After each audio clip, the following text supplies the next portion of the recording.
हरे कृष्णा। आज के भागवत रसमाधुरी सेमिनार गुरवे गौरचंद्राय राधिकावै तदालये कृष्णाय कृष्णभक्ताय तद्भक्ताय नमो नमः। वंदे अहं श्रीगुरो श्रीयुतापदकमलं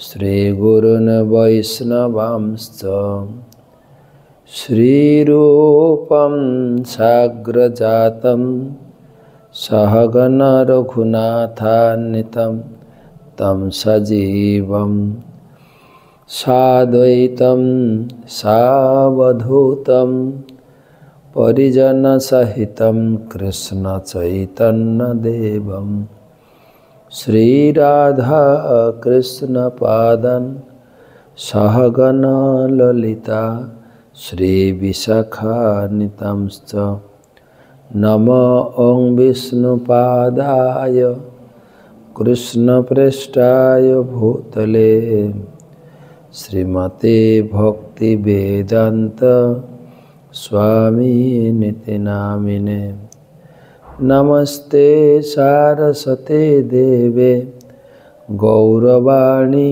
प्रचारिणे निर्विशेष शून्यवादी पाश्चात्य देशतारिणे।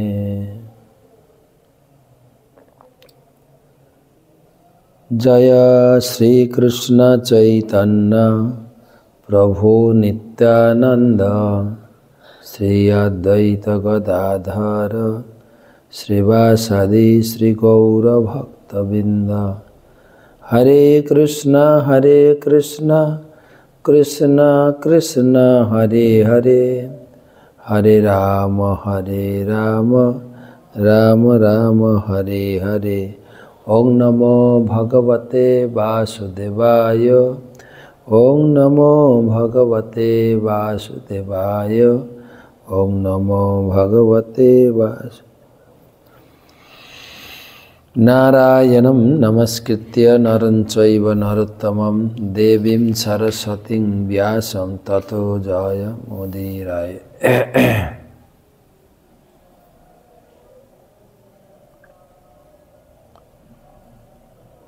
तमादिदेवं करुणानिधानं तमालवर्णं स्वहितावतारम् अपार संसार समुद्र सेतुं भजामहे भागवत स्वरूपम। ग्रंथराज श्रीमद् भागवतम चतुर्थ स्कंध एकविंशति अध्याय आज के दात्रिंशति श्लोक থেকে आलोचना 32 नंबर श्लोक থেকে आलोचना प्रसंग पृथु महाराजेर उपदेश সেই উপলক্ষে আমাদের 778তম भागवत सेमिनार। तो सेमिनारे उपस्थित समस्त भक्तमंडली मातृमंडली सकल के जानाई आंतर्जातिक कृष्ण भावनामृत संघेर पक्ष थेके आंतरिक प्रीति शुभेच्छा एवं अभिनंदन। तो आमादेर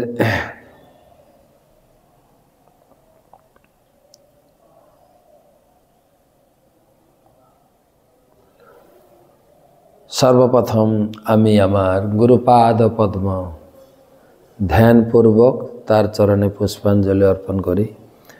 नमो ओं विष्णुपादाय कृष्णपृष्ठाय भूतले श्रीमते जयपताका स्वामी निति नामिने नमो आचार्यपादाय निताय कृपा प्रदायिने गौरकथा धामदाय नगर ग्रामोत्तारिणे।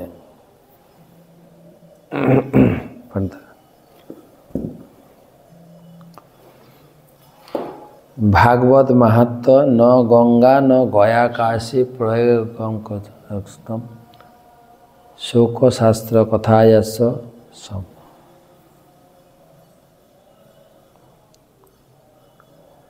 तो এই সুখ শাস্ত্র ভাগবতম কিঞ্চিত তুল্য এই সমস্ত তীর্থ ভ্রমণের ফলের সমান নয়।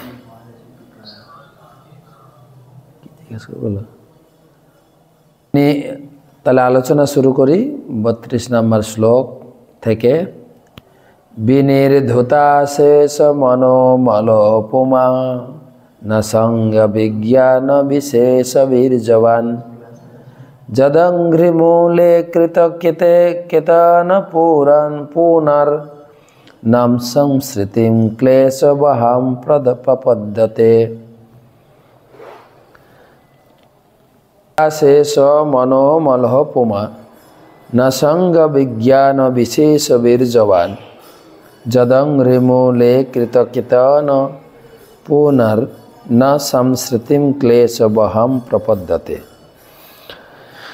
ভগবত ভক্ত যখন পরমেশ্বর ভগবানের শ্রীপাদ পদ্মের আশ্রয় গ্রহণ করেন তখন তিনি সম্পূর্ণরূপে সমস্ত ভ্রান্ত ধারণা অথবা মনোধর্মের কলুষ থেকে মুক্ত হন এবং তার মধ্যে বৈরাগ্যের উদয় হয়। ভক্তিযোগের অনুশীলনের প্রভাবে বীর্যবান হওয়ার ফলেই কেবল তা সম্ভব হয়। একবার ভগবানের শ্রীপাদপদ্মের আশ্রয় গ্রহণ করলে সেই ভক্তকে আর কখনো ত্রিতাপ দুঃখ সমন্বিত এই জড় জগতে ফিরে আসতে হয় না। দেখেন গীতা ভাগবতমের শিক্ষা একই কথা বিভিন্ন ভাবে বিভিন্ন উপদেশকের মাধ্যমে আমরা পাচ্ছি।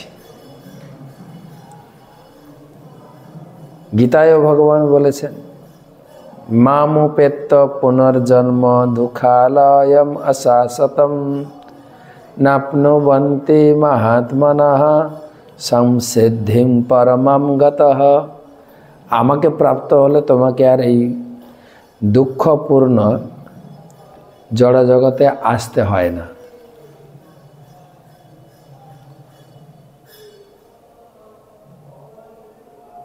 আর সে কথা এখানেও বলছেন ন সংস্কৃতিম, তোমাকে ন সংস্কৃতি মানে তোমাকে আর এই জগতে জন্ম, এই সংসার জগতে তোমাকে আর জন্মগ্রহণ করতে হবে না। সংসারটা কেমন? ক্লেশ বহাম, ক্লেশ। আমরা যারা এই উপদেশ শ্রবণ করছি আমাদের প্রত্যেকের উপলব্ধি রয়েছে এই জগৎ সম্বন্ধে। আগে হয়তো ভক্তিপথে ছিলাম না, এই জগৎ সম্বন্ধে উপলব্ধি ছিল না, কিন্তু এখন মোটামুটি আমরা উপলব্ধি করেছি যে এই জগৎটা কেমন।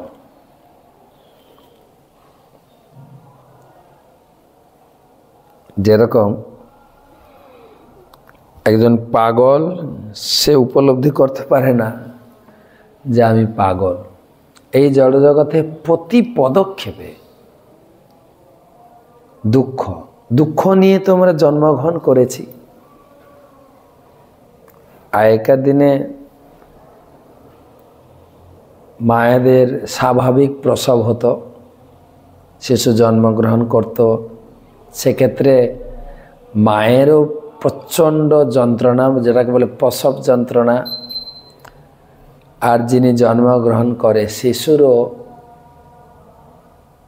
অত্যন্ত যন্ত্রণা, যার জন্য প্রচুর পরিমাণে সে কাঁদতে বাধ্য হয়। তোমরা কাঁদতে মানে কান্না করতে করতে এই জগতে এসছি,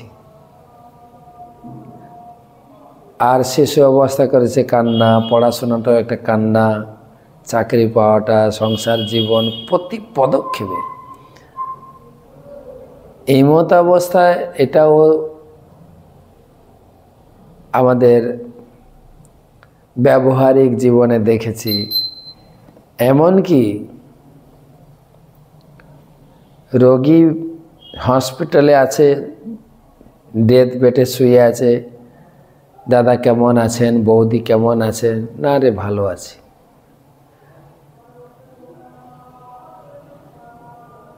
শিল প্রভুপাদ তার কবিতাতে লিখলেন, হায় রে তোমার ভালো থাকার উপায়। চিররোগী দুঃখ ভোগী বিছানাতে শুইয়া শুইয়া, ভালো আছি কহে হাসিয়া হাসিয়া। অনেকে বলেন আমাকে যে মহারাজ আমার সংসার জীবনে এত কষ্ট, আমি আর সহ্য করতে পারছি না। আত্মীয় স্বজনের এত যন্ত্রণা,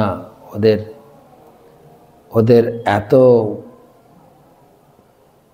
চাহিদা, তাদেরকে আমি মেটাতে পারছি না, আমাকে ভক্তি করতে দিচ্ছে না। আমি সঙ্গে সঙ্গে বলি আপনি ভাগ্যবান বা ভাগ্যবতী। বলছে কেন, আমি এত দুঃখের মধ্যে আছি, আপনি ভাগ্যবান ভাগ্যবতী বলছেন? যে হ্যাঁ, এই জন্য বলছি আপনি উপলব্ধি করতে পেরেছেন। লোকে তো উপলব্ধি করেই না। আমি বেশ ভালো আছি সংসারে, আমার ছেলে মেয়ে বৌমা স্ত্রী সবাই আমার অনুগত, ঘুম পাড়িয়ে আছে, ভালো কেউ নেই। তাই কষ্ট উপলব্ধি হলে তবে ঈশ্বরকে ডাকবেন। আর কষ্ট উপলব্ধি করানোর জন্য এত কথা। ক্লেশ বহাম, কোথাও বলা নাই তো সংসারটা সুখের। কবিগণও লিখে গেছেন আমি সুখের লাগিয়া এ ঘরও বাঁধিন। সবাই সুখের জন্য সংসার ঘর বাঁধে, এবং প্রত্যেকের প্রচেষ্টা, বাবা মা শিক্ষক মশাই পাড়া পড়োশি আত্মীয় স্বজন, তুই সুখে থাক, সবাই আশীর্বাদও দেয় তোর সংসারটা সুখের হোক। কিন্তু কোথায় সবার আশীর্বাদ কাজে লাগে না তো। আমাদের বাংলায় একটা কথা শুনতাম, শকুনের অভিশাপে গরু মরে না। হ্যাঁ, শকুন উপর থেকে অভিশাপ দেয়, গরু তুই মরে যা, তোকে খাবো। তা আমাদের অবস্থা, আমরা আশীর্বাদ দেওয়ার কে? আমরা আশীর্বাদ দিলেও সুখে থাকবে না, কেননা জগৎটা হচ্ছে দুঃখময়। কেউ না, না বাবা সুখে আছে, না মা সুখে আছে, না মন্ত্রী সুখে আছে, না শিশু সুখে আছে, কেউ না, কেউ না। এটা গীতাতে, ভাগবতমে, বেদে, পুরাণে সব জায়গায় বলা আছে। লোকাচারে মন খুশি করার জন্য বলতে হয় হ্যাপি নিউ ইয়ার। হ্যাপি কোথায়? বরং প্রভুপাদ এই হরিনামের সঙ্গে জুড়ে মানুষকে হিপি থেকে হ্যাপি করেছেন। তাই ঈশ্বর, এর আগের শ্লোকেও বলেছেন, ঈশ্বর কারো মঙ্গল করতে পারেন, তিনি কাউকে বরদান করতে পারেন। আমাদের আশীর্বাদ, আমাদের প্রার্থনা কার্যকরী নয়। ক্লেশবহাম, ক্লেশ থেকে উদ্ধার আমার চাকরিও করতে পারবে না। আমি যদি মেয়ে হয়ে থাকি, আমার স্বামী আমাকে ক্লেশ থেকে মুক্ত করবে, আমার স্ত্রী আমাকে ক্লেশ থেকে মুক্ত করবে না।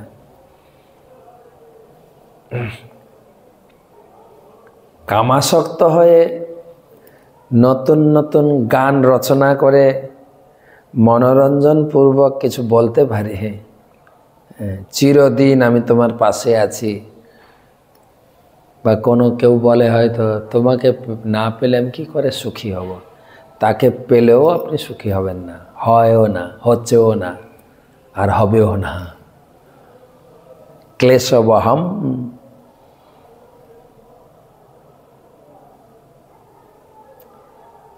আচার্যগণ লিখে গেছেন, সংসার সংসার বলি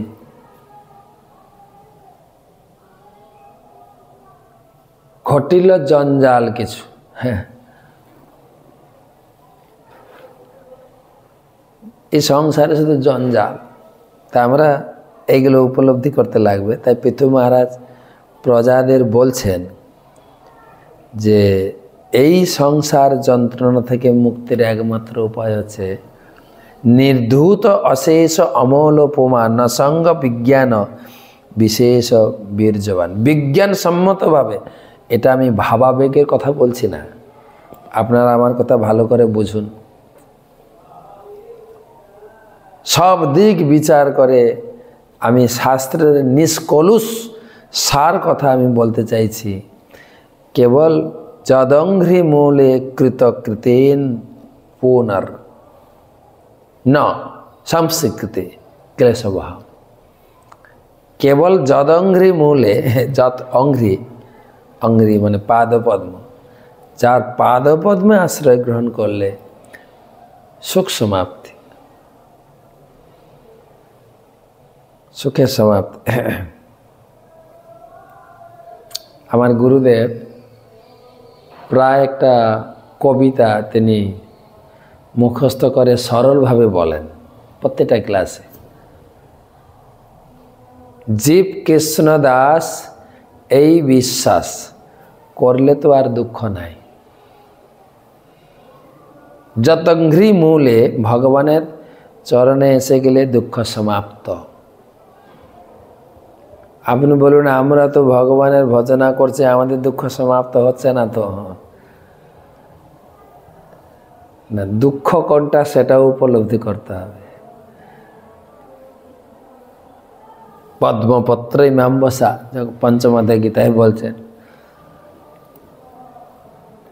পদ্মপাতা জলে থাকলেও জল যেরকম তাকে ভেজাতে পারে না, শুদ্ধ ভক্ত ভগবানের ঐকান্তিক ভক্তকে দুঃখ স্পর্শ করতেই পারে না। পদ্মপাতার জল দিলে যেরকম জল টলমল করে গড়িয়ে যায় না, দুঃখ সেরকম তার শরীরে মানে একটা ঝটকাও লাগে না, তিনি তার দ্বারা প্রভাবিত হন না। তো প্রভুপাদ লিখছেন, শ্রী চৈতন্য মহাপ্রভু শিক্ষাষ্টকমে বলেছেন যে ভগবানের পবিত্র নাম হরে কৃষ্ণ কৃষ্ণ কৃষ্ণ হরে হরে, হরে রাম রাম রাম হরে হরে। কীর্তন অথবা ভগবানের মহিমা শ্রবণ কীর্তন দ্বারা চিত্ত ধীরে ধীরে সমস্ত কলুষ থেকে মুক্ত হয়। অনাদিকাল ধরে জড়জগতের সঙ্গপ্রভাবে আমাদের চিত্তে স্তূপীকৃত আবর্জনা সঞ্চিত হয়েছে। তার পূর্ণ প্রভাব তখনই দেখা যায় যখন জীব তার দেহের জড়দেহকে তার স্বরূপ বলে মনে করে এবং তার ফলে জড়া প্রকৃতির কঠোর নিয়মের বন্ধনে আবদ্ধ হয়ে পড়ে। আর এই দেহাত্ম বুদ্ধির ফলে সে জন্ম মৃত্যুর আবর্তে পতিত হয়। কেউ যখন ভক্তিযোগের বলে বলীয়ান হয় তখন তার মন এই ধারণা থেকে মুক্ত হয় এবং তখন তার এই সংসারের প্রতি অথবা ইন্দ্রিয় সুখভোগের প্রতি কোনো আসক্তি থাকে না। ভক্তির লক্ষণ হচ্ছে জ্ঞান ও বৈরাগ্য। জীব যে তার স্বরূপে তার শরীর নয়, সেটি হচ্ছে জ্ঞান। বৈরাগ্য হচ্ছে ইন্দ্রিয় তৃপ্তির প্রতি অনীহা। ভক্তিযোগের ফলে ভববন্ধন থেকে মুক্ত হওয়ার এই দুটি মৌলিক তত্ত্ব হৃদয়ঙ্গম করা যায়। ভগবানের প্রতি আসক্তি এবং জড় বস্তুর প্রতি বৈরাগ্য, এটাকে বলে ভক্তি।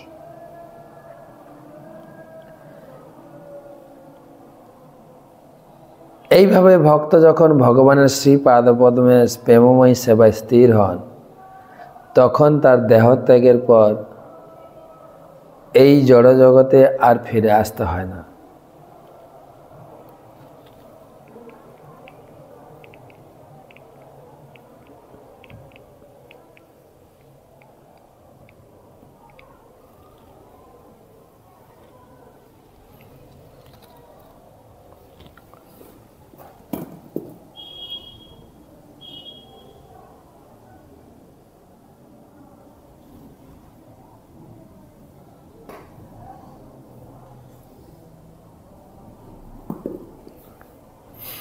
এই শ্লোকে বিজ্ঞান শব্দটি বিশেষ তাৎপর্যপূর্ণ। জীব যখন তার দেহকে আর তার স্বরূপ বলে মনে করে না, তখন চিন্ময় স্বরূপের জ্ঞান লাভ হয়। ভগবদ্গীতায় সেই জ্ঞানের বিশ্লেষণ করে বলা হয়েছে ব্রহ্মভূত বা চিন্ময় উপলব্ধির বিকাশ। জড় জগতের বদ্ধ অবস্থায় জীব চিন্ময় উপলব্ধি করতে পারে না, কারণ সে তখন জড়ের পরিপ্রেক্ষিতে নিজের পরিচয় অনুভব করে। জড় জগৎ ও চিৎ জগতের পার্থক্য হৃদয়ঙ্গম করাকে বলা হয় জ্ঞান। জ্ঞানের স্তর বা ব্রহ্মভূত স্তরে আসার পর জীব ভগবত ভক্তির স্তর প্রাপ্ত হয়। এই স্তরে সে পূর্ণরূপে তার নিজের স্থিতি এবং পরমেশ্বর ভগবানের স্থিতি হৃদয়ঙ্গম করতে পারে। এই উপলব্ধিকে এখানে বিজ্ঞান বিশেষ বলে বর্ণনা করা হয়েছে। তাই ভগবান বলেছেন যে তার জ্ঞান হচ্ছে বিজ্ঞান। পক্ষান্তরে বলা যায় যে কেউ যখন ভগবত তত্ত্ব বিজ্ঞানের বলে বলীয়ান হয় তখন তার মুক্তি নিশ্চিত। ভগবদ্গীতায় ভগবত ভক্তির বিজ্ঞানকে প্রত্যক্ষ অবগমম ধর্মম অর্থাৎ প্রত্যক্ষ অনুভূতির দ্বারা ধর্মতত্ত্বের উপলব্ধি বলে বর্ণনা করা হয়েছে। ভক্তিযোগ অনুশীলনের দ্বারা মানুষ তার পারমার্থিক জীবনের উন্নতি প্রত্যক্ষভাবে উপলব্ধি করতে পারে। কর্মযোগ, জ্ঞানযোগ, ধ্যানযোগ ইত্যাদি অন্যান্য পন্থার অনুশীলনের দ্বারা নিজের উন্নতির বিষয়ে সুনিশ্চিত হওয়া যায় না, কিন্তু ভক্তিযোগে প্রত্যক্ষভাবে নিজের পারমার্থিক উপলব্ধি দর্শন করা যায়। ঠিক যেমন আহার করলে ক্ষুধ নিবৃত্তি ও তৃপ্তি অনুভব করা যায়, রজ ও তমগুণের প্রভাবে জীব ভ্রান্তভাবে এই জড়জগৎকে উপলব্ধি করতে চায়, জড়জগতের উপর আধিপত্য করতে চায়, কিন্তু ভক্তিযোগের প্রভাবে এই দুটি প্রবণতার ক্ষয় হয় এবং জীব সত্যগুণে অধিষ্ঠিত হয়। ধীরে ধীরে সত্যগুণ অতিক্রম করে জীব শুদ্ধ সত্যে অধিষ্ঠিত হয়, যা জড়জগৎ জড়গুণের দ্বারা কলুষিত নয়। এইভাবে অবস্থিত হওয়ার ফলে জীব আর কোনো সন্দেহ থাকে না, সে বুঝতে পারে যে তাকে আর এই জড়জগতে ফিরে আসতে হবে না। তো সুন্দর কথা। স্বয়ং পৃথু মহারাজ তার রাজ্যের সমস্ত প্রজাদের ভগবত ভক্তি অনুশীলনের পথে জীবনের দুঃখ নিবৃত্তির উপায় তিনি দিয়েছেন। আমাদের দেশে তো ভগবত ভক্তির কথা কোনো কেউ বলেই না, রাজনীতিক লোকেরা। দুটো ভোট পাওয়ার জন্য আপনার বাড়ি বানিয়ে দিচ্ছি, আপনাকে মান্থলি কিছু টাকা দিচ্ছি, এই করে করে নিজের প্রশংসা লুটছে। কিন্তু শাস্ত্রের আঙ্গিকে দেখেন 33, তমেব যোয়ম ভজতাত্মবৃত্তিভি মনোর্বচ কায় গুণৈষ কর্মভি অমায়িন কাম দুঘাঙ্ঘ্রি পঙ্কজম যথাধিকারা বসিতার্থ সিদ্ধয়। তমেব যোয়ম ভজতাত্মবৃত্তিভি মনোর্বচ কায় গুণৈষ কর্মভি অমায়িন কাম দুঘাঙ্ঘ্রি পঙ্কজম যথাধিকারা বসিতার্থ সিদ্ধয়। পৃথু মহারাজ তার প্রজাদের উপদেশ দিলেন, তোমাদের কায় মনোবাক্যে তোমাদের বৃত্তিগত কর্মের ফল অর্পণ করার দ্বারা সর্বদা উদার চিত্তে ভগবানের সেবা করো। তোমাদের যোগ্যতা ও বৃত্তি অনুসারে পূর্ণ বিশ্বাস সহকারে নিষ্কপটে ভগবানের শ্রীপাদ পদ্মের সেবায় নিযুক্ত হও।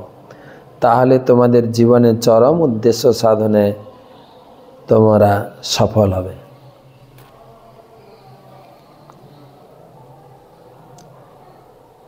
কত সুন্দর! এইরকম যদি রাজা বা মন্ত্রী হতো, তোমরা ভগবানের সেবা করো, তোমাদের জীবনের মঙ্গল হবে। এ কল্পনার বাইরে, কল্পনার বাইরে। তমেব জুয় ভজতাত্ম বৃত্তিভি, তোমাদের একমাত্র চাকরি হচ্ছে ভগবানের ভজনা করা। আমি খুশি হব। দেখেন, ভজতাত্ম বৃত্তিভি, বৃত্তিভি মানে তোমাদের একমাত্র কর্তব্য, একমাত্র কাজ। মনোর বচ কায় গুণই সকর্মভি, মন, বাক্য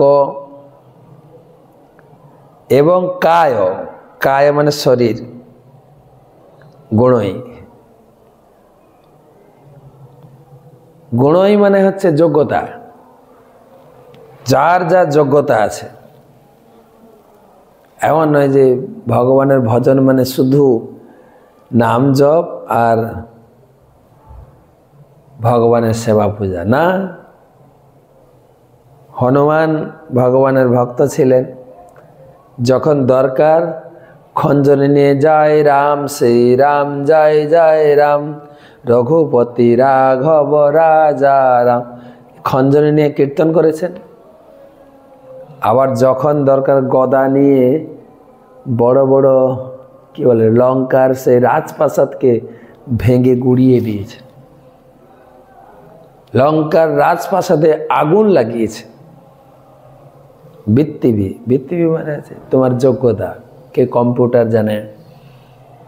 হ্যাঁ, কম্পিউটারের মাধ্যমে আমরা ভগবানের সেবা করবো। বলে কম্পিউটারের মাধ্যমে কি করে ভগবান সেবা? এই চলছে এখন, কম্পিউটারে ক্লাস দিচ্ছি, কম্পিউটারে ডাটাবেস রাখো, কম্পিউটারে ভগবানের বিগ্রহ, পোশাকের ডিজাইন, ভগবানের মন্দির বানানোর জন্য আর্কিটেক্ট নকশা, সব তো কম্পিউটার হচ্ছে এখন। আমি পড়াশোনা জানি, গীতা ভাগবত পড়বো, পড়াবো। আমি ইঞ্জিনিয়ার, মন্দির বানাতে সাহায্য করব।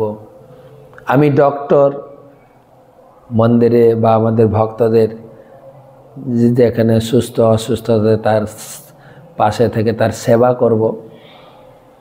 কে বাগানে জল দিচ্ছেন, কেউ কেউ কেউ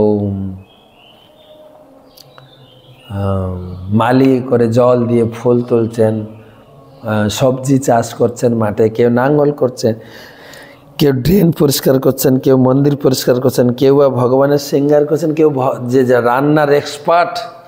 আমি সুন্দর করে আজকের রাজভোগটা আমি রান্না করব। বৃত্তিভি, যার যেরকম যোগ্যতা। তাহলে এগুলো দিয়ে ভগবানের সেবা করো। কি কি না? ভজতা আত্মভি মন বচ কায় গুণই সকর্মভি। অমায়িন, অমায়িন মানে নিষ্কপটে সেবা করতে, কোনো কপটতা থাকলে হবে না। নিষ্কিঞ্চনানাম, আমাদের কুন্তী দেবী বলেছেন, গোচরম, নিষ্কিঞ্চন ব্যক্তির কাছে তুমি প্রকাশিত হও, আর কপট ব্যক্তির কাছে তুমি কপটি। দেখবেন ভগবান কৃষ্ণ সোজা হয়ে দাঁড়ান না। ভগবান কৃষ্ণ ত্রিভঙ্গ ললিত। আমরা নিত্যানন্দ ধামে ছিলাম, ভগবান হচ্ছেন বাঁকা রায়। কত যে বাঁক, কেন আমি যতটা বাঁকা তিনি ততটাই বাঁকা, আমি যতটা সরল তিনি ততটাই সরল। যে যথা মাং প্রপদ্যন্তে স্তাং ততৈব ভজাম। যে যেভাবে আমাকে পেতে চায়, যে যেভাবে মনোভাব দিয়ে আমার সেবা করে, তার মনোভাবের আমি প্রতিদান দিই। তুমি সোজা তো আমি সোজা। তো চাণক্য পণ্ডিত বলেছেন, শটে ষাট্ঠম সমাজ। যে যতটা শট, তার কাছে ততটাই শটের মতো আচরণ করতে হবে। তাই এখানে বলছেন অমায়িন কাম দুঘ অঙ্ঘ্রি পদ্মজম। যা যা কামনা বাসনা, যা যা ইচ্ছা ভোগ বাসনা, সব আমার চরণে আসো, আমি তোমার পূরণ করব। গীতায় তো ভগবান ফলাও করে, ফলাও করে ভক্তের যা দরকার। হ্যাঁ, অনন্য চিন্তয়ন্ত মাং যে জনা পর্যপাসতে তেষাং নিত্যাভিযুক্তানাম যোগক্ষেমং বহামহম। যে সমস্ত কায় মনোবাক্য দিয়ে আমার চরণে সমর্পণ করে ভক্তিযোগে যুক্ত হয়েছেন, তার সমস্ত কিছু দেখভাল করার দায়িত্ব আমি গ্রহণ করেছি, আমি এগ্রিমেন্ট করেছি, আমি শর্তাধীন। যে কোনো কাজের একটা থাকে না, কি বলে শর্ত প্রযোজ্য। কালকে সন্ধ্যায় একটা ইউটিউব দেখছিলাম, একটা লোক বুকে একটা কাগজ লাগিয়েছে, চড় মারলেই 200 টাকা পাবেন, আমাকে চড় মারবেন 200 টাকা পাবেন। দিয়ে রাস্তায় এরকম বুকে কাগজ নিয়ে একদম 100 টাকার কতগুলো নোট এই আঙ্গুলে সাজিয়ে দাঁড়িয়ে আছে। লোকে এসে পড়ছে, লিখে জানি আমাকে চড় মারুন 200 টাকা নিয়ে যান, আমাকে চড় মারুন 200 টাকা জিতে নিন। সবাই পড়ে বলছে, হ্যাঁ সে কী রে, তোমাকে চড় মারবো, আমি 200 টাকা পেয়ে যাবো। হ্যাঁ, তাহলে মারি তোমাকে। ঠাস করে এটা চড় লাগিয়েছে, আমার 200 টাকা দাও, 200 টাকা দিয়ে দিয়েছে। আর নিয়ে খুব খুশি হয়েছে। যে যায় দেখে আমাকে চড় মারুন, 200 টাকা জিতে নেন। চলছে সিরিজ। আর যত লোক চড় মেরে যাচ্ছে আর ঠাস ঠাস করে চড় মারছে, তার গাল ব্যথা হয়ে গেছে। ঠাস করে যখন মারে, ও কি ব্যথা পেল, ভাই 200 টাকা দাও, সঙ্গে সঙ্গে 200 টাকা দিয়ে দিয়েছে। একটা লোক দূর থেকে দেখছিল মজা, আরে চড় মারছে আবার ওকে টাকা দিচ্ছে। ওকে এসে দেখছে ব্যাপারটা কি, কাছে এসে পড়ছে, বড় বড় অক্ষরে লেখা আছে, আমাকে চড় মারুন আর 200 টাকা জিতে নিন। নিয়েছেন। একটা লোক ঠাস করে মেরেছে, 200 টাকা পেয়েছে। তো বলছে বাহ, ভালোই তো, আমার তো আজকে মোটামুটি আর কাজ করতে হবে না, বাজার ঘাট করে আরাম করে চলে যাব। এই আরেকটা চড় মারি না, তাহলে আবার 200 টাকা পাবো। তো লোকটা চলে যাচ্ছিল, ঘুরে এসে আরেকটা চড় মেরেছে। যেই চড় মেরেছে, যাকে চড় মেরেছে ওই যে লেখা ছিল আমাকে চড় মারুন, ও খেল খেল করে হাসছে হাসছে, এবারে জিতেছি। এই ওর হাতটা ধরেছে, টাকা দাও। তার মানে তুমি তো বলেছো চড় মারলে টাকা পাবে। ভালো করে দেখো কি লেখা আছে নিচে, ছোট ছোট করে লেখা আছে, দ্বিতীয়বার চড় মারলে 40,000 টাকা জরিমানা। 40,000 টাকা দাও দাও। সব লোক ঘেরে গেছে। বলে দেখো লেখা আছে শর্ত প্রযোজ্য। উপরে বড় বড় লেখা আছে চড় মারলেই 200 টাকা পাবেন, নিচে লেখা আছে শর্ত সাপেক্ষ, যদি ডবল কেউ চড় মারে দ্বিতীয়বার, তার 40,000 টাকা জরিমানা। হ্যাঁ, 40,000 টাকা জরিমানা নিয়ে চলে গেল। দারুণ ইনকাম আমার। শর্ত প্রযোজ্য, ভগবান শর্ত প্রযোজ্য করেছেন। শর্ত, তুমি যদি আমাকে আমার চরণে যতটা ঝুঁকবে, যতটা আমাকে উজাড় করে দেবে, ততটাই উজাড় করে আমি তোমাকে দেব। শর্ত, শর্ত প্রযোজ্য। তাই এখানে বলছেন কাম দুগাঙ্গ্রি পঙ্কজ, কাম দুগাঙ্গ্রি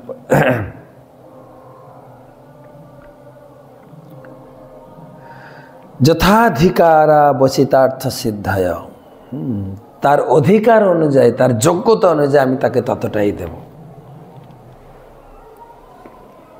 তার যোগ্যতা, প্রভুপাদের যোগ্যতা ছিল, প্রভুপাদকে দিয়েছেন। প্রভুপাদ মাত্র ঘর থেকে বেরিয়েছিলেন প্রায় নিঃসঙ্গ, লোকবনহীন, পয়সাহীন, টাকা পয়সা সঙ্গে ছিলেন। মাত্র 40টা টাকা ছিল, যেখানে কলকাতা থেকে আমেরিকা যাচ্ছেন 40 টাকা নিয়ে। জাহাজে, ফ্লাইট তো ছেড়ে দেন, জাহাজে টিকিট কাটার মতো পয়সা ছিল না।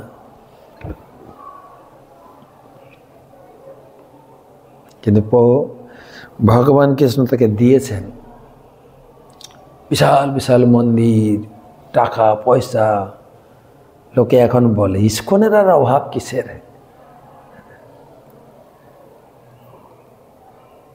কিন্তু ইস্কনের প্রতিষ্ঠাতা আচার্য, তিনাকে ভগবান একদম নিঃসঙ্গ, নিঃশেষ করে দিয়েছিলেন। লোক বলছিল না, তার পরিবার তাকে ঘর থেকে এক প্রকার নির্বাসনী দিয়েছিলেন। তার থাকার জায়গা, খাওয়ার জায়গা কোথাও ছিল না। বৃন্দাবনে কোনো রকমে একটা আশ্রয় নিয়েছিলেন। এখানে যথা অধিকারা বসিতার্থ সিদ্ধ।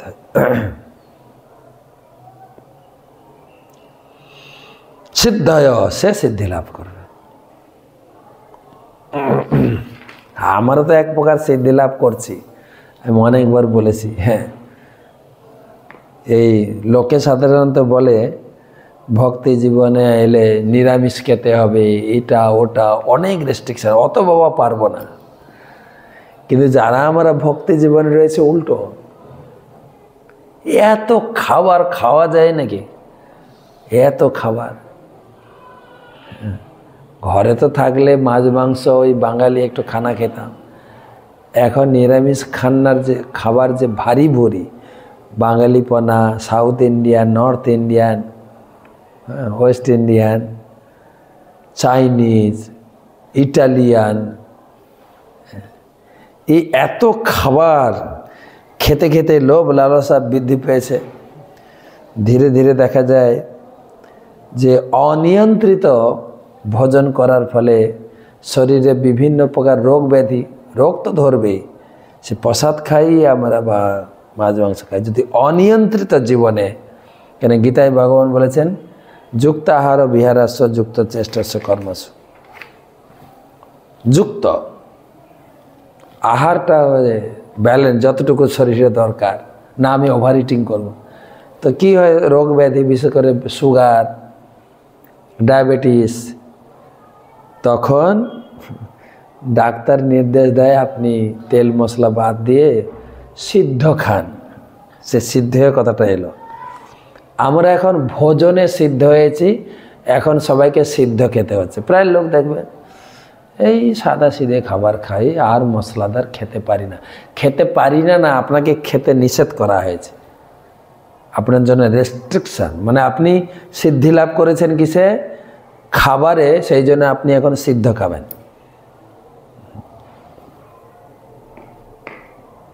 আমাদের গুরুদেব বলেন বেশি খাবি তো কম খা, কম খাবি তো বেশি খা। যদি বেশি খেতে চাও কম, বেশি দিন খেতে চাও কম কম করে খাও, আর অল্প দিন খেতে চাও বেশি করে খাও। কম খাবি তো বেশি খা, কম দিন বাঁচবে তো বেশি বেশি খাও। তো সেটা এক প্রকার সিদ্ধি, খাওয়ার সিদ্ধি। আমার আর তেল মশলা খাওয়া নিষেধ, সিদ্ধ খাও, এটা সে সিদ্ধ না, জীবনের পূর্ণ সিদ্ধি লাভ করবে। ভগবদ্গীতায় ৮ অধ্যায়ে উল্লেখ করা হয়েছে যে সকর্মণা তোমার অর্ভাচ্য, নিজের বৃত্তিগত কর্মের দ্বারা পরমেশ্বর ভগবানের আরাধনা করতে হবে। সেই জন্য চতুর্বর্ণ এবং চতুর আশ্রমের পদ্ধতি স্বীকার করা আবশ্যক। পৃথু মহারাজ তাই বলেছেন যে গুণই সকর্মভি, এই পদ্মাংশটি দ্বারা ব্যাখ্যা করা হয়েছে গীতায়। চতুর্বর্ণ মায়া সিস্টেম গুণ কর্ম বিভাস, প্রকৃতির গুণ এবং সমস্ত গুণে সম্পাদিত বিশিষ্ট কর্তব্য কর্ম অনুসারে পরমেশ্বর ভগবান এই চাতুর্বর্ণ ব্রাহ্মণ ক্ষত্র বৈশ্য শূদ্র সৃষ্টি করেছেন।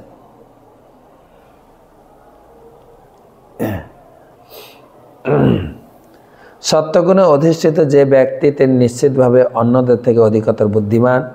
তাই তিনি সত্য ভাষণ, ইন্দ্রিয় সংযম, মন সংযম, সুচিতা, সহিষ্ণুতা, আত্মজ্ঞান ও ভক্তিতত্ত্ব, এই সমস্ত ব্রাহ্মণোচিত কার্যকলাপ অনুশীলন করতে পারেন। এইভাবে কেউ যদি প্রকৃত ব্রাহ্মণ রূপে ভগবানের প্রেমময় সেবায় যুক্ত হন, তখন তিনি জীবনের প্রকৃত উদ্দেশ্য সাধন করতে পারেন। তেমনি ক্ষত্রিয়দের কর্তব্য প্রজাদের রক্ষা করা, দান করা, নিষ্ঠা সহকারে রাজকার্যে বৈদিক ব্যবস্থা অবলম্বন করা এবং শত্রুর আক্রমণ প্রতিহত করার জন্য যুদ্ধ করতে নির্ভীক থাকা। ক্ষত্রিয় এইভাবে তার বৃত্তিগত কর্ম সম্পাদনের দ্বারা পরমেশ্বর ভগবানের সন্তোষ বিধান করতে পারেন।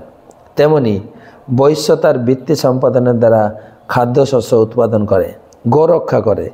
যখন অতিরিক্ত কৃষি উৎপাদন হয় তখন প্রয়োজন হলে বিনিময় করে ব্যবসা করার দ্বারা পরমেশ্বর ভগবানের সন্তুষ্টি বিধান করতে পারেন। তেমনি শূদ্রের যেহেতু যথেষ্ট বুদ্ধিমান নয়, তাই তাদের কর্তব্য হচ্ছে সমাজের উচ্চ বর্ণের সেবায় যুক্ত হওয়া। সকলেরই লক্ষ্য হওয়া উচিত নিরন্তর কৃষ্ণের চিন্তায় মনকে নিয়োজিত করে পরমেশ্বর ভগবানের সন্তুষ্ট বিধান করা, তার বাণীকে সর্বদা ভগবানের প্রার্থনা নিবেদনে অথবা ভগবানের মহিমা প্রচারে নিযুক্ত করা এবং তার দেহকে ভগবানের প্রসন্নতা বিধানের জন্য ভগবানের সেবা সম্পাদনে যুক্ত করা। আমাদের শরীরে যেমন মস্তক, বাহু, উদর ও পা, এই 4টি অঙ্গ রয়েছে, তেমনি মানব সমাজরূপী শরীরকেও গুণ ও কর্ম অনুসারে 4টি বর্ণে বিভক্ত করা হয়েছে। ব্রাহ্মণ ও বুদ্ধিমান মানুষদের মস্তকের কর্তব্য সম্পাদন করতে হয়, ক্ষত্রিয়দের বাহুর কার্য সম্পাদন করতে হয়, বৈশ্যদের উদরের কার্য সম্পাদন করতে হয়, শূদ্রদের পায়ের কার্য সম্পাদন করতে হয়। জীবনের এই কর্তব্য কর্ম সম্পাদনে কেউ উচ্চ বা নীচ নয়। বর্ণ বিভাগে উচ্চ ও নীচ বিচার রয়েছে, কিন্তু যেহেতু সকলের উদ্দেশ্য হচ্ছে এক, পরমেশ্বর ভগবানের সন্তুষ্ট বিধান করা, তাই তাদের মধ্যে কোনো ভেদ নেই। এখানে প্রশ্ন উঠতে পারে যে ভগবান যেহেতু ব্রহ্মা, শিব আদি দেবতাদের পূজ্য, তাহলে পৃথিবীর সাধারণ মানুষ কিভাবে তার সেবা করবে? এই কথা পৃথু মহারাজ যথা অধিকার নিজের যোগ্যতা অনুসারে শব্দটি দ্বারা স্পষ্টভাবে বিশ্লেষণ করেছেন। বোঝা গেল যে ভগবানকে আরাধনা করেন ব্রহ্মা শিব, আমরা কি করে পূজা করব? তখন পিতু মহারাজ বলছেন তোমার যোগ্যতা অনুযায়ী তুমি সেবা করো। যোগ্যতা অনুযায়ী তিনি পত্রং পুষ্পং ফলং, জল পত্র ফুল ফল জল দিয়েও সন্তুষ্ট হন। অদ্বৈত আচার্য প্রভু সেই সেবা করে গেছেন, কেবল গঙ্গা জল আর তুলসী পাতা। আবার ভগবানের রাজকীয় সেবা পৃথু মহারাজ, অম্বরীশ মহারাজ, যুধিষ্ঠির মহারাজ করে গেছে সামর্থ্য অনুযায়ী। এটাকে আবার উল্টোভাবে কেউ যেন না নেয়, আমার সামর্থ্য আছে কিন্তু আমি কেবল জল ফল দিয়ে, তাই করছে লোকে। বড় বড় বাড়ি বানিয়েছেন, বড় বড় ধনী লোক, নিজের ভারী ভরি খাবার, সকালে টি ব্রেক, সকালে আসবে টিফিন, ব্রেকফাস্ট, মাঝখানে আবার নাস্তা, লাঞ্চ, সন্ধ্যাকালীন টিফিন, কি বলে প্রি ডিনার, প্রি লাঞ্চ। সারাদিন আমার কতবার ডায়েটিং রয়েছে, পাট পাট করে আমাকে খেতে হবে, আর এক এক সময় নতুন নতুন আইটেম। আর ভগবানের জন্য ওই ব্রাহ্মণ আসবে, ঘন্টি বাজিয়ে ওই নকল দানা একটু পূজা করে চলে যাবে। হ্যাঁ, ভগবান বলছে না গো, আমি বলেছি পত্রং পুষ্পং ফলং, তাই ফল ফুল জল দিয়ে আমার সেবা করা যায়, সেই সঙ্গে এটাও বলেছেন ভগবান তুমিও আমার প্রসাদ খেয়ে বাঁচবে। কেন ভক্ত তো ভগবানের প্রসাদ খেয়ে, তাহলে তুমিও জল ফল খেয়ে থাকো, আমাকে জল ফল খাওয়াবে, তুমিও জল ফল খেয়ে থাকো। বলছে না, আমি তো ওইভাবে থাকতে পারবো না। সেই জন্য ভগবান বলছে হ্যাঁ হ্যাঁ, তুমি যা খাও, তুমি যা করো, তোমার মতো করে সেবা করো। যত করসি যত অশ্নাসি যত জুহসি দদাসি যত যত তপস্যসি কৌন্তেয় তৎ কুরুষ মদর্পণম। তুমি পাস্তা পিজা খাবে, মাঞ্চুরিয়া খাবে, বিরিয়ানি খাবে, হ্যাঁ, পুরি সবজি খাবে, পরাঠা খাবে, একটু চাউমিন, আমাকে ভোগ দিয়ে খাও খাও না। আমরা তো চা খাই, আমরা ভগবান, হ্যাঁ অবশ্যই হার্বাল টি আছে, সব কিছু। একজন ভদ্রলোক বলছে আমি মহারাজ আমি একটু মুড়ি খেতে পছন্দ করি, হ্যাঁ সকালে আর বিকালে মুড়ি খাই, আমি ভগবানই দিতে পারি? অবশ্যই ভোগ দিয়ে খাবেন। না বাইরের মুড়ি, হ্যাঁ আনুন, যদি ভালো হয় ভগবানকে দেওয়ার সময় একটু কড়াইতে মশলা মুড়ি বা ঝাল মুড়ি সুন্দর করে বানিয়ে একদম ভগবানকে দেবেন। আমার ঝাল মুড়ি শীতের দিনে স্যালাড মুড়ি খেতে পছন্দ, ভগবানকে দিয়ে খাও যোগ্যতা অনুসারে। সেই কথা পিতু মহারাজ যথা অধিকার নিজের যোগ্যতা অনুসারে শব্দটি দ্বারা স্পষ্টভাবে বিশ্লেষণ করেছেন। কেউ যদি নিষ্ঠা সহকারে তার কর্তব্য কর্ম সম্পাদন করেন তাহলেই যথেষ্ট হবে। ব্রহ্মা, শিব, ইন্দ্র, শ্রী চৈতন্য মহাপ্রভু অথবা রামানুচার্যের মতো হওয়ার প্রয়োজন নেই, যাদের ক্ষমতা নিশ্চিতভাবে আমাদের থেকে অনেক অনেক ঊর্ধ্বে। কোনো শূদ্র পর্যন্ত যে প্রকৃতির গুণ অনুসারে প্রকৃতির নিকৃষ্টতম স্তরে অধিষ্ঠিত, সেই একই সাফল্য লাভ করতে পারে। নিষ্কপটে ভগবানের সেবা করে যে কোনো ব্যক্তি সার্থক লাভ করতে পারেন।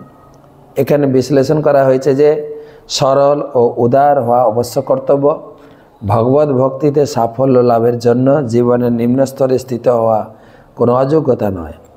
তিনি ব্রাহ্মণ হোক, ক্ষত্রিয় হন, বৈশ্য হোক ও শূদ্রই হোক না কেন, তার একমাত্র যোগ্যতা হচ্ছে সরল উদারতা ও নিষ্কপটতা। তখন উপযুক্ত সদ্গুরুর তত্ত্বাবধানে কর্তব্য কর্ম অনুষ্ঠানের দ্বারা তিনি জীবনের চরম সাফল্য লাভ করতে পারেন। ভগবান নিজেই সে কথা প্রতিপন্ন করেছেন। স্ত্রী বৈশ্য তথা শূদ্রাস তে অপি জানতি পরাম গতিম। ব্রাহ্মণ, ক্ষত্রিয়, বৈশ্য, শূদ্র অথবা পতিতা স্ত্রী যিনি যাই হোক না কেন, তাতে কিছু যায় আসে না। কেউ যদি তার মন, দেহ, বুদ্ধির দ্বারা কার্য করার মাধ্যমে নিষ্ঠা সহকারে ভগবত ভক্তিতে যুক্ত হন, তাহলে তিনি অবশ্যই সাফল্য লাভ করবেন, তার প্রকৃত আলোয় ভগবত ধামে ফিরে যাবেন। ভগবানের শ্রীপাদ পদ্মকে এখানে কামাদুঘাঙ্গ্রি পঙ্কজং বলে বর্ণনা করা হয়েছে, কারণ সকলের সমস্ত বাসনা পূর্ণ করার সমস্ত শক্তি রয়েছে। ভগবত ভক্ত এই জীবনেও সুখী, কারণ তারা জড়জাগতিক অভাবগুলি পূর্ণ হয় এবং চরমে তিনি তার দেহ ত্যাগ করেন, তখন তিনি নিঃসন্দেহে তার প্রকৃত আলয় ভগবদ্ধামে ফিরে যান। তো আজকে এই দুটো শ্লোকই পড়লাম। অত্যন্ত সুন্দর আলোচনা।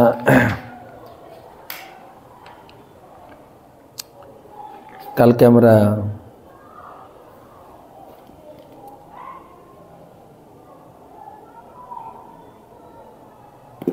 পরবর্তী শ্লোক থেকে আলোচনা করব।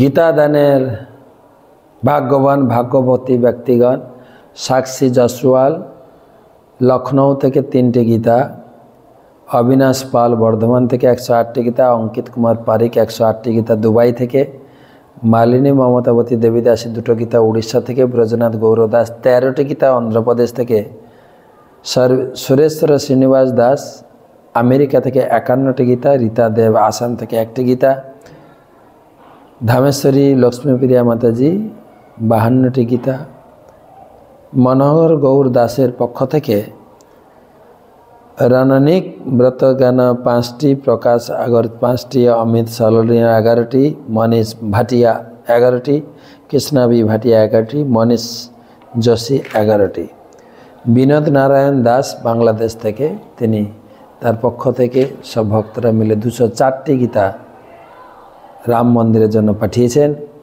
দত্তপ্রকাশ সেঠী 11টি গীতা, মহুয়া ছড়ি 14টি গীতা।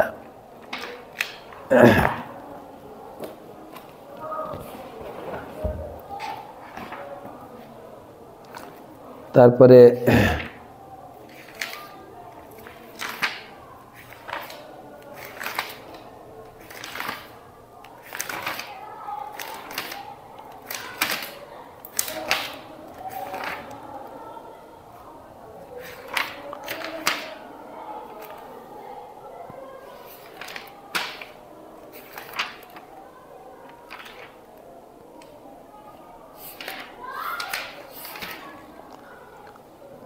সহিষ্ণু কৃষ্ণ দাস 108টি গীতা বাহারাইন থেকে, অতিচন্দ্র কৃষ্ণ দাস, নবকুমার দাস 21টি 11টি গীতা, পিয়াস সাহা 21টি, তাপসী নস্কর 4টি, দীপশ্রী নন্দপ্রিয়া দেবী দাসী 19টি গীতা, বোধিকৃষ্ণ দাস ওমান থেকে 108টি 11টি 21টি 11টি, মঙ্গলাপদা বিষ্ণুপ্রিয়া দেবী দাসী 13টি গীতা, তাপস রায় 1টি গীতা, ঈশ্বর বিশ্বম্ভর দাস 14টি গীতা গুরগাঁও থেকে, পূজারিণী সাহু 1টি গীতা, অভয় বিশ্বম্ভর মিশ্র 8টি গীতা, মধুসূদন চৈতন্য দাস আসানসোল থেকে 3টি গীতা, রাধা প্রেমিকা 11টি গীতা, তারপরে যোগেশ গোপীনাথ দাস 2টি গীতা, মীরা মণ্ডল 7টি গীতা, কার্তিক চন্দ্র মণ্ডল বাঁকুড়া থেকে 5টি গীতা, প্রীতি দাস 11টি গীতা, পূর্ণেন্দু সাহু 1টি, আর রাঘবন চেন্নাই থেকে 12টি, নরহরি গৌরনীতি দাস মুম্বাই থেকে 3টি, বিষ্ণুপালক দাস 1টি,